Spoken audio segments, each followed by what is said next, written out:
Then monks, after many years, many hundreds and thousands of years had passed, Prince Vipassi said to his charioteer, "Harness some fine carriages, charioteer. We will go to the pleasure park to inspect it." The charioteer did so, then reported to the prince, "Your Royal Highness, the fine carriages are harnessed. It is time to do as you wish." And Prince Vipassi mounted a carriage and drove in procession to the pleasure park. And as was being driven to the pleasure park, Prince Vipassi saw an aged man, bent like a roof beam, broken, leaning on a stick, tottering, sick, his youth all vanished. At the sight he said to the charioteer, "Charioteer, what is the matter with this man? His hair is not like other men's.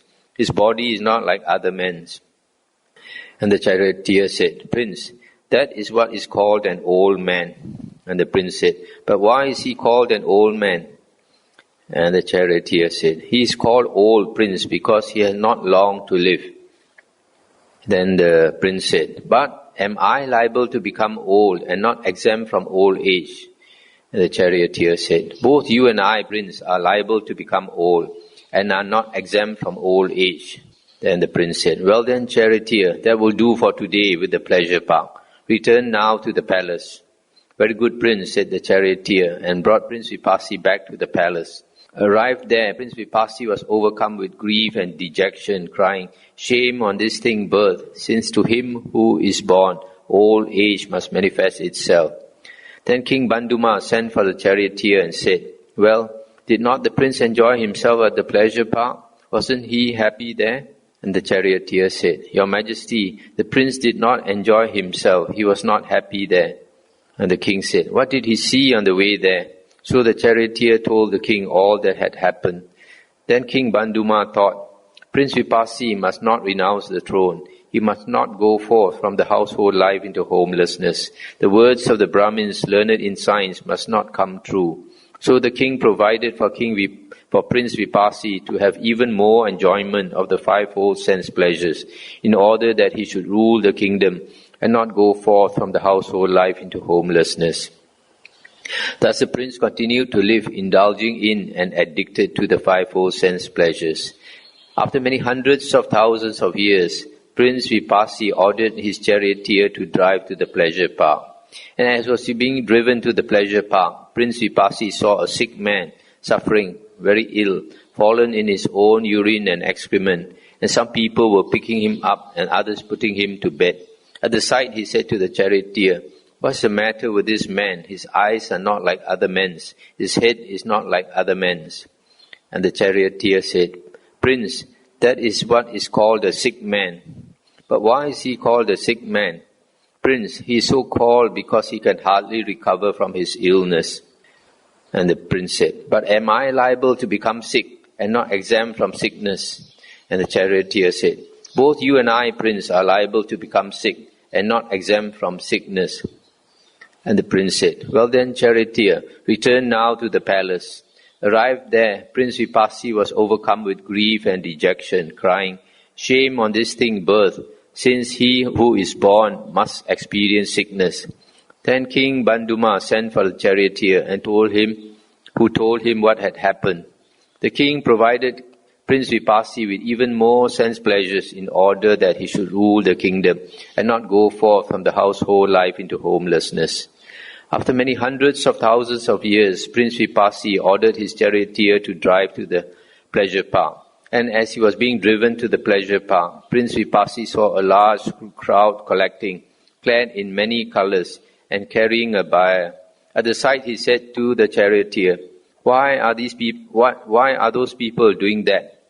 And the charioteer said, "Prince, that is what they call a dead man. Drive me over to where the dead man is."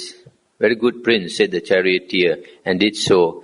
And Prince Vipassi gazed at the corpse of the dead man. Then he said to the charioteer, "Why is he called a dead man?" "Prince, he is called a dead man because now his parents and other relatives will not see him again, nor he them. But am I subject to dying, not exempt from dying?" And the charioteer said, "Both you and I, prince, are subject to dying, not exempt from it." "Well then, charioteer, that will do for today with the pleasure park. Return now to the palace." Arrived there, Prince Vipassi was overcome with grief and dejection, crying, "Shame on this thing birth, since to him who is born, death must manifest itself." Then King Banduma sent for the charioteer, who told him what had happened. The king provided Prince Vipassi with even more sense pleasures. After many hundreds of thousands of years, Prince Vipassi ordered his charioteer to drive to the pleasure park.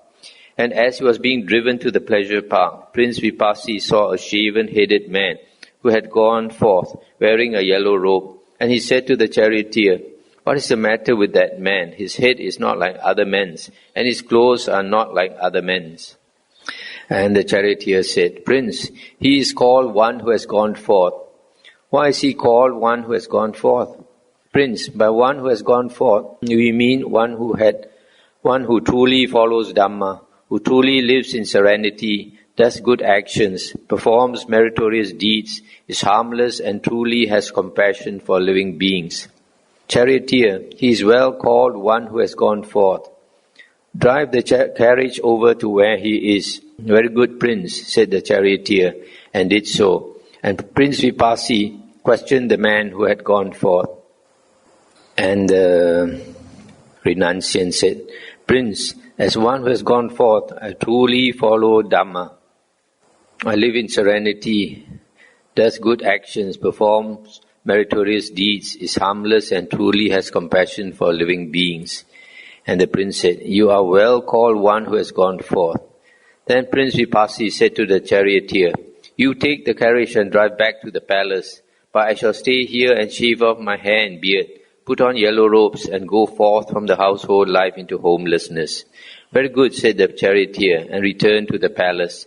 And Prince Vipassi, shaving off his hair and beard and putting on yellow robes, went forth from the household life into homelessness. I'll stop here for a moment. So here, this legend, even about our Buddha Sakyamuni, Buddha Gautama, the legend, the story is that the Buddha saw these four sights. A sick man, an old man, a dead man, and a renunciant, and that shook him up. But if you look at this story, sounds a bit ridiculous. Why must he go out and see an old man, a sick man, a dead man? As he grows up, he will see his relatives growing old. He will see his mother, his grandparents all growing old and becoming sick and dying. Just like all of us, as we go through life, we see our relatives and go through all these things. You don't have to go out and look for all these sights. So this is one of those things that sounds a bit ridiculous. And a great crowd from the royal capital city, Bandumati, 84,000 people, heard that Prince Vipassi had gone forth into homelessness. And they thought, "This is certainly no common teaching and discipline, no common going forth, for which Prince Vipassi has shaved off hair and beard, donned yellow robes and gone forth into homelessness. If the prince has done so, why should not we?" And so monks, a great crowd of 80,000, having shaved off their hair and beards and donned yellow robes, followed the Bodhisattva Vipassi into homelessness. And with this following, the Bodhisattva went on his rounds through villages, towns and royal cities. Then the Bodhisattva Vipassi, having retired to a secluded spot, had this thought, "It is not proper for me to live with a crowd like this. I must live alone, withdrawn from this crowd." So after a while, he left the crowd and dwelt alone. The 84,000 went one way, the Bodhisattva another. Then when the Bodhisattva has entered his dwelling, alone, in a secluded spot, he thought, "This world, alas, is in a sorry state. There is birth and aging or decay. There is death and falling into other states and being reborn. And no one knows any way of escape from this suffering, this aging and death. When will deliverance be found from this suffering, this aging and death?" And then monks, the Bodhisattva thought, with what being present does aging and death occur? What conditions aging and death? And then monks, as a result of the wisdom born of profound consideration, the realization dawned on him. Birth being present, aging and death occurs. Birth conditions aging and death. Then he thought, what conditions birth? And the realization dawned on him. Being or becoming conditions birth.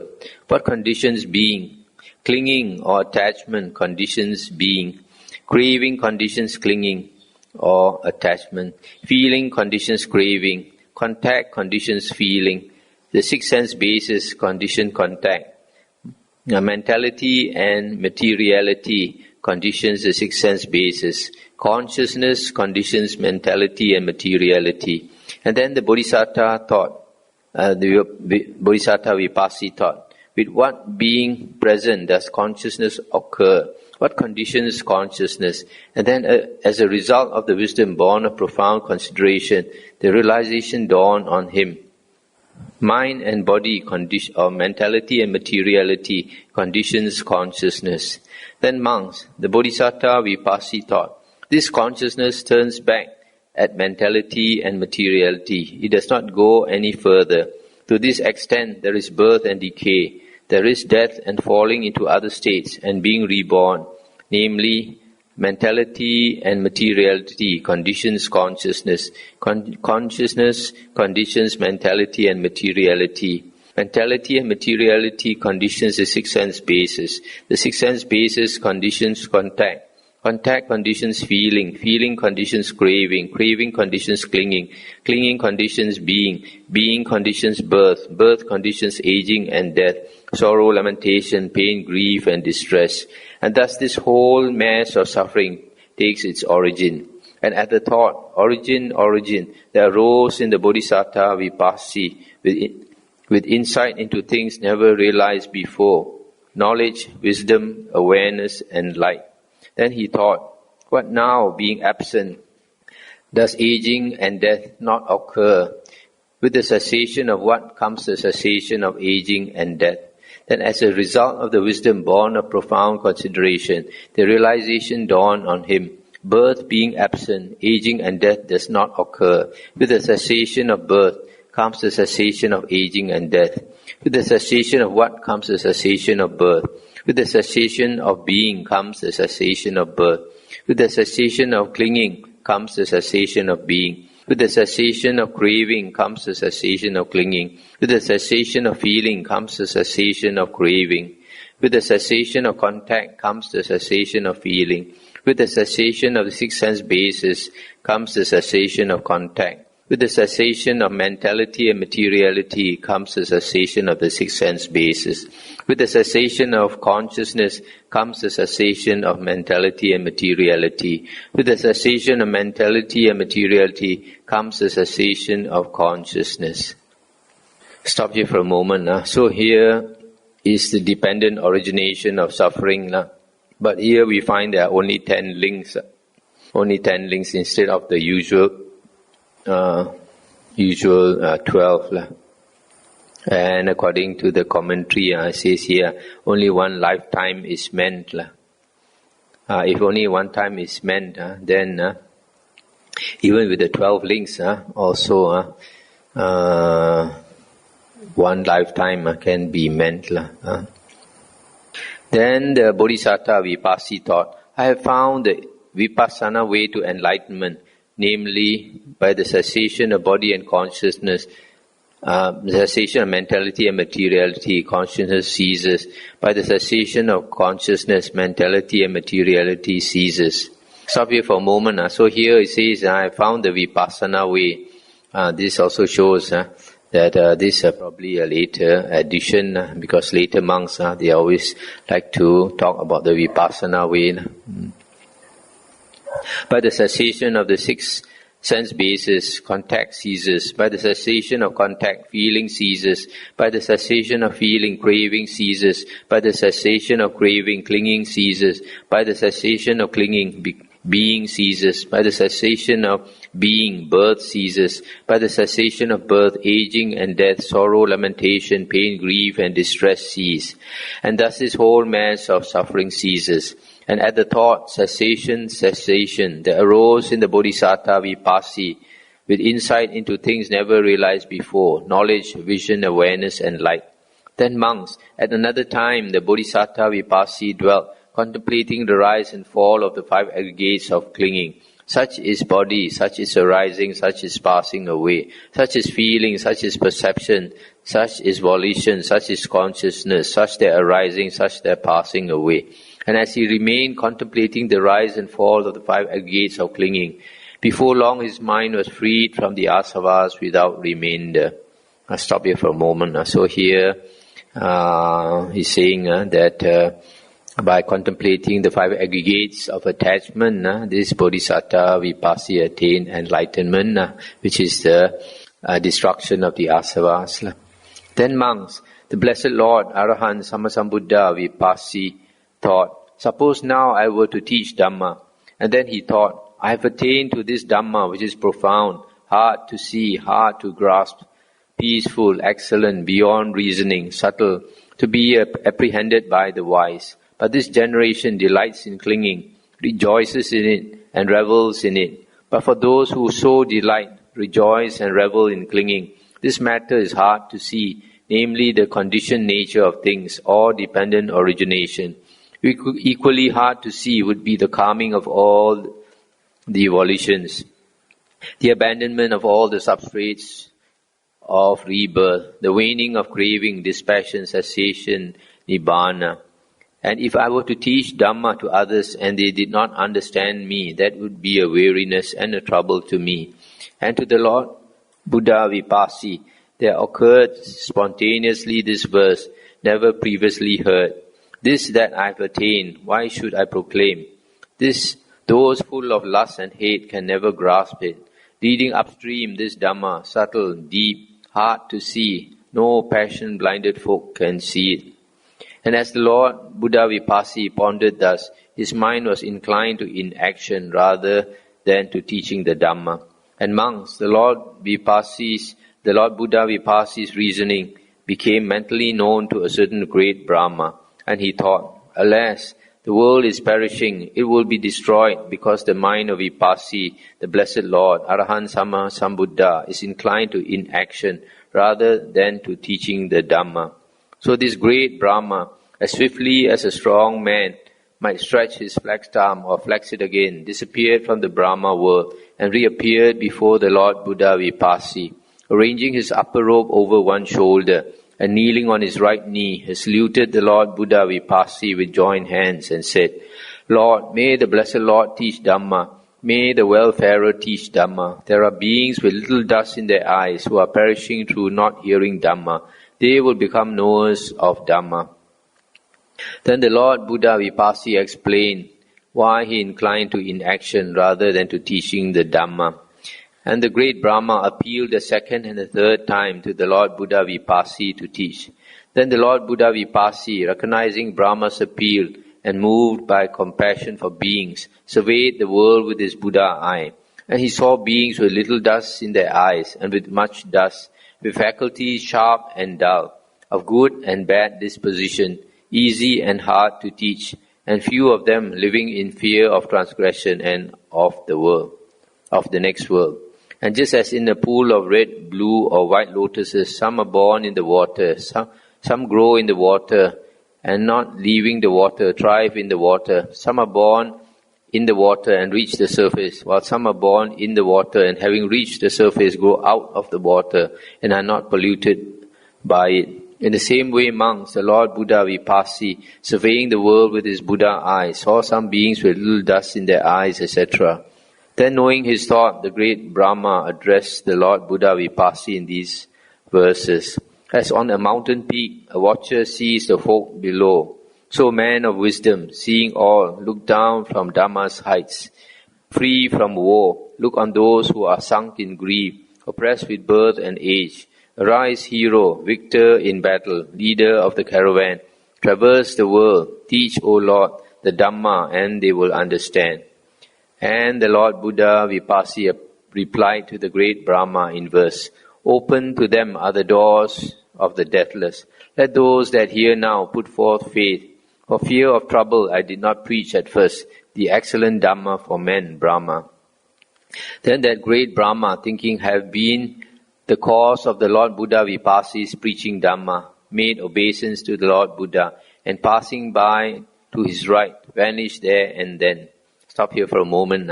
So this part about how the Buddha Vipassi decided not to teach, and then later the Mahabrahma came to appeal to him and he taught. This is just quite the same as what happened to our Buddha Gautama. So it looks like they just copied the whole thing from the suttas and the Vinaya concerning the Buddha Gautama for the Buddha Vipassi. Then the Lord Buddha Vipassi taught, to whom should I first teach this Dhamma? Who would understand it quickly? Then he taught, there are Kanda, the king's son, and Tissa, the chaplain's son, living in the capital city of Bandumati. They are wise, learned, experienced, and for a long time have had little dust in their eyes. If now I teach Dhamma first to Kanda and Tissa, they will understand it quickly. And so the Lord Buddha Vipassi, as swiftly as a strong man might stretch out his flexed arm, or flex it again, vanished there and then from the root of that tree of enlightenment, and reappeared in the royal capital of Bandumati, in the deer park of Kema. And the Lord Buddha Vipassi said to the park keeper, Keeper, go to Bandumati and say to Prince Kanda and the chaplain's son Tissa, My lords, Vipassi, the blessed Lord, Arahant Sammasambuddha, has come to Bandumati and is staying in the deer park of Kema. He wishes to see you. Very good Lord, said the park keeper, and went and delivered the message. Then Kanda and Tissa, having harnessed some fine carriages, drove out of Bandumati, making for the deer park of Kema. They took the carriages as far as they could go, then alighted and continued on foot till they came to the Lord Buddha Vipassi. When they reached him, they made obeisance to him and sat down to one side. And the Lord Buddha Vipassi delivered to them a graduated discourse on generosity, on morality, on heaven, showing the danger, degradation and corruption of sense desires and the profit of renunciation. And when the Lord Buddha Vipassi knew that the minds of Kanda and Tissa were ready, pliable, free from the hindrances, joyful and calm, then he preached the Buddha's special sermon in brief on suffering, its origin, its cessation and the path. And just as a clean cloth from which all stains have been removed receives the dye perfectly, so in Prince Kanda and Tissa, the chaplain's son, as he sat there arose a pure and spotless Dhamma eye, and they knew whatever things have an origin must come to cessation. And they, having seen, attained, experienced and penetrated the Dhamma, having passed beyond doubt, having gained perfect confidence in the teacher's doctrine without relying on others, said, Excellent Lord, excellent. It is as if someone were to set up what had been knocked down, or to point out the way to one who had got lost, or to bring an oil lamp into a dark place, so that those with eyes could see what was there. Just so the Blessed Lord has expounded the Dhamma in various ways. We go for refuge to the Lord, to the Dhamma. May we receive the going forth at the Lord's hands. May we receive ordination. Stop here for a moment. At that time there was no Sangha yet, so they did not take the triple refuge. They took the double refuge. And so Prince Kanda and Tissa, the chaplain's son, received the going forth at the hands of the Lord Buddha Vipassi, and they received ordination. Then the Lord Buddha Vipassi instructed them with a discourse on Dhamma, inspired them, fired them and delighted them, showing the danger, degradation and corruption of conditioned things, and the profit of Nibbana. And through their being inspired, fired and delighted with this discourse, it was not long before their minds were freed from the asavas without remainder. That means they became enlightened. And a great crowd of 84,000 people from Bandumati heard that the Lord Buddha Vipassi was staying in the deer park of Kema, and that Kanda and Tissa had shaved off their hair and beards, donned yellow robes, and gone forth from the household life into homelessness. And they thought, this is certainly no common teaching and discipline, for which Prince Kanda and Tissa, the chaplain's son, have gone forth into homelessness. If they can do this in the presence of the Lord Buddha Vipassi, why should not we? And so this great crowd of 84,000 left Bandumati for the deer park of Kema, where the Lord Buddha Vipassi was. When they came to him, they made obeisance to him and sat down to one side. And the Lord Buddha Vipassi delivered to them a graduated discourse on generosity, on morality and on heaven, showing the danger, degradation and corruption of sense desires, and the profit of renunciation.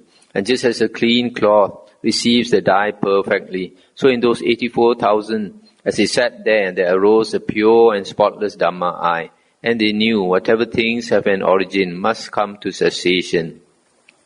And those 84,000 received the going forth at the hands of the Lord Buddha Vipassi. They received ordination. And the Lord Buddha Vipassi instructed them with a discourse on Dhamma. And it was not long before their minds were freed from the asavas without remainder. Then the first 84,000 who had gone forth heard, the Lord Buddha Vipassi has come to Bandumati and is staying in the deer park teaching Dhamma. And all happened as before, and it was not long before their minds were freed from the asavas without remainder. At that time, in the royal capital of Bandumati, there was a vast gathering of 6,800,000 monks. And when the Lord Buddha Vipassi had withdrawn into seclusion, he thought, there is now this great gathering of monks here in the capital. Suppose I were to give them permission, wander abroad, monks, for the good of the many, for the happiness of the many, out of compassion for the world, for the welfare, happiness of devas and humans. Do not two go together, monks, but teach the Dhamma that is lovely in its beginning, lovely in its middle, and lovely in its ending, both in the letter and in the spirit, and display the holy life, fully complete and perfect. There are beings with little dust in their eyes who are perishing through not hearing Dhamma. They will become knowers of Dhamma.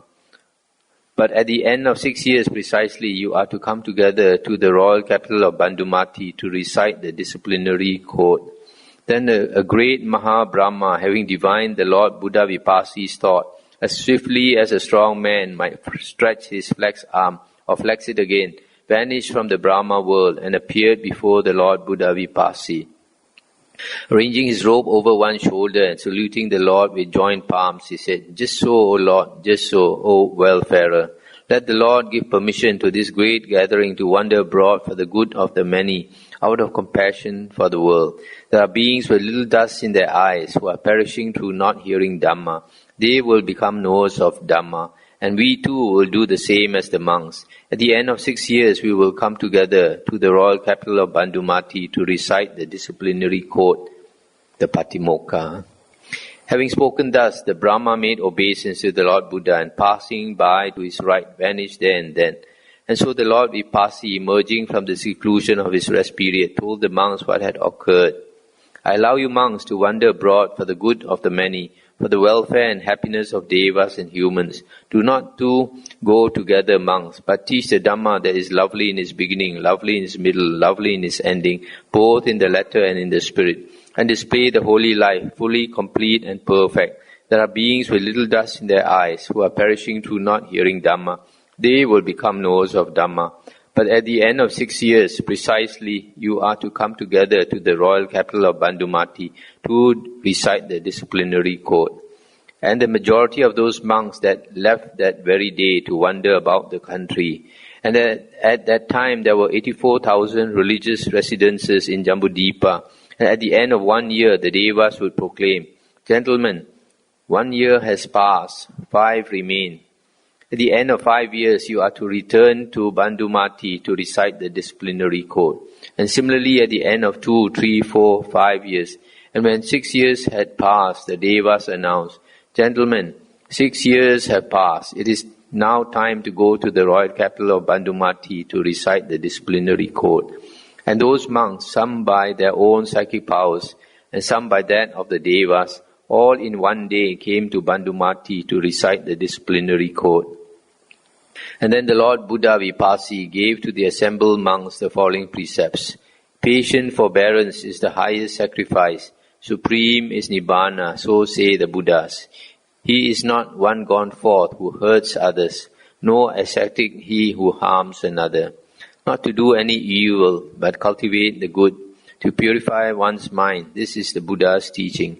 Not insulting, not harming, restraint according to the rule, moderation in food, seclusion of dwelling, devotion to high thinking. This the Buddhas teach." Once monks, I was staying at Ukata in the Subhaga group at the foot of a great sal tree, and as I dwelt there in seclusion, it occurred to me, there is no abode of beings easily accessible that has not been visited by me for so long as that of the devas of the pure abodes. Suppose I were to visit them now, and then as swiftly as a strong man might stretch his flexed arm, or flex it again, I vanished from the Ukata and appeared among the Aviha Devas, and many thousands of them came to me, saluted me and stood to one side. Then they said, Sir, it is 91 aeons since the Lord Buddha Vipassi appeared in the world. The Lord Buddha Vipassi was born of Katya race and arose in the Katya family. He was of the Kondanya clan. In his time, the lifespan was 80,000 years. He gained his full enlightenment under a trumpet flower tree. He had a pair of noble disciples, Kanda and Tissa. He had 3 assemblies of his disciples, one of 6,800,000, one of 100,000, and one of 80,000 monks, all of whom were Arahants. His chief personal attendant was the monk Asoka. His father was King Banduma. His mother was Queen Bandumati, and his father's royal capital was Bandumati. The Lord Buddha Vipassi's renunciation was like this, his going forth like this, his striving like this, his full enlightenment like this, his turning of the wheel like this. And we, sir, who live the holy life under the Lord Buddha Vipassi, having freed ourselves from sense desires, have arisen here. In the same way, many thousands of devas came, referring similarly to Sikhi and other Buddhas, as in verse 1.12. They said, Sir, in this fortunate aeon now, the Lord Buddha has arisen in the world. He is born of a Katya race. He is of the Gautama clan. In his time, the lifespan is short, limited and quick to pass. It is seldom that anybody lives to be 100. He gained his full enlightenment under an asata tree. He has a pair of noble disciples, Sariputta and Moggallana. He has one assembly of disciples, 1,250 monks, who are all arahants. His chief personal attendant is Ananda. His father is Raja Suddhodana. His mother is Queen Maya, and his royal capital is Kapilavatthu. Such was the Lord's renunciation, such is going forth, such is striving, such is full enlightenment, such is turning of the wheel. And we, sir, who have lived a holy life under the Lord, having freed ourselves from sense desires, have arisen here.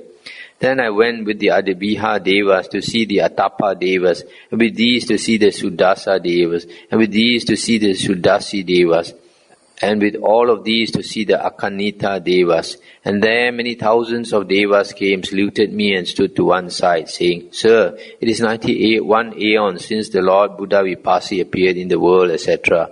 And so it is, monks, that by his penetration of the fundamentals of Dhamma, the Tathagata remembers the past Buddhas who have attained final Nibbana, cutting through multiplicity, blazing a trail, have exhausted the round, have passed by all suffering. He recalls their births, their names, their clan, their lifespan, their twin disciples, their assemblies of disciples.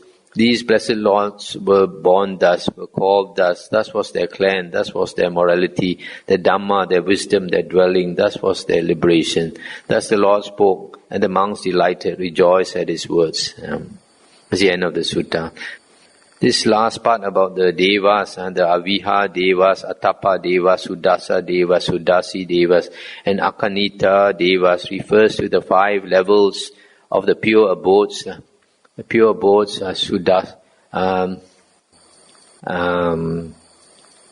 Suddhavasa heavens. The Suddhavasa heavens are the pure abodes. And only the Anagamins, those who have attained third fruition, Arya, can be reborn in that heaven. So this sutta, as I mentioned, is not an important sutta. It's one of those suttas that try to praise the Buddhas. Every religion you find that they tend to praise the founder of the religion, and they very often go overboard. Just like in the Christian religion, they say that Jesus' mother was a virgin who gave birth to Jesus. So in the early Mahayana books also you find, they also say that the Buddha's mother was a virgin. So here also the other things are all a bit airy-fairy, as they say. How do you say in Chinese? What's the term in Chinese? more, they're higher than normal. No. No. What's the term? Yeah. Something to do with Pula, Putong, Putong, more than, higher than Pu. What do you call it?